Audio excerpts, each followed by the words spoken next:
हे बघा बट्ट्या करत आहोत. गव्हाचं पीठ मोठं मोठं दळून आणलं आहे रव्यासारखं. त्यात तेल गरम करून घातलं आहे, हळद घातलं आहे, मीठ चवीनुसार घातलं आहे. आज बट्ट्याचं बेत आहे. धणे पावडर टाकलेली आहे. आता हे सगळं मळायचं. चल घे. हे असं लाटायचं. हे बघा हे पीठ मळलेलं आहे, घट्ट मळायचं पीठ. आणि आता हे असं लाटायचं. हे लाटून तेल लावून हे असं मुडपायचं. ह्याला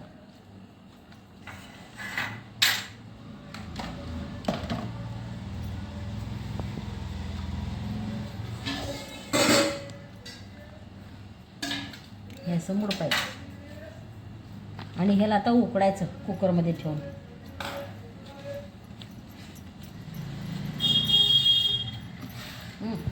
हे बघ असं ठेवायचं का.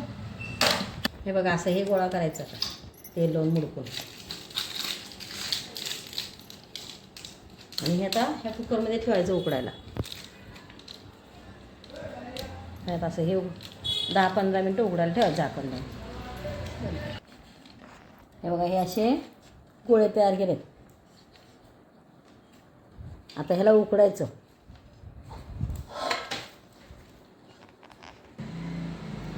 हे आता सांबार फोडणी टाकत आहे. हे बघा हे सगळं साहित्य घेतलंय सांबारला फोडणी टाकायला. कांदा, टमाटर, मिरची, कोथिंबीर, लसूण.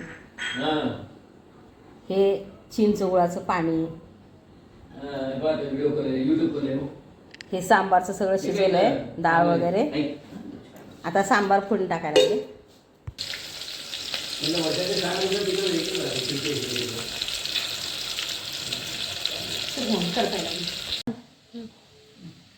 हे असं कापून घेतले आता बट्ट्या.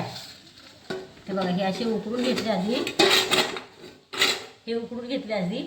आता हे असे कापायचे. हे कापून ना हे असे तळायचे. हे असे तळायचे बघा बट्ट्या. ह्याला बट्ट्या म्हणतात. हे मराठवाड्याकडे असलेले करतात बट्ट्या. हे आता तळलेत.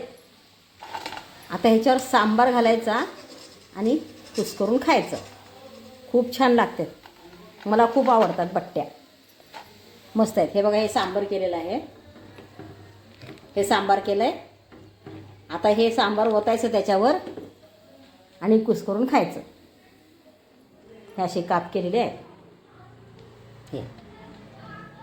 हे काप केलेले हे असे तळले. या बट्ट्या दाल बाटी खायला या.